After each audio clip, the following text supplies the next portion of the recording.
বাদরের বাদরামি, বাদরের বাদরামি চলতে আছে।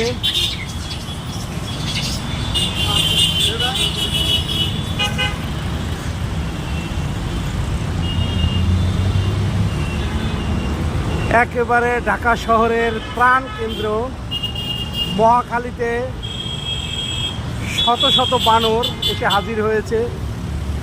কোথা থেকে বানর আসলো কেউ জানে না। ট্রাস্ট ব্যাংকের পাশেই শত শত বানর হাজির হয়েছে। খোদ ঢাকা শহরের প্রাণ কেন্দ্র, একেবারে কোথা থেকে আসলো এই বানর।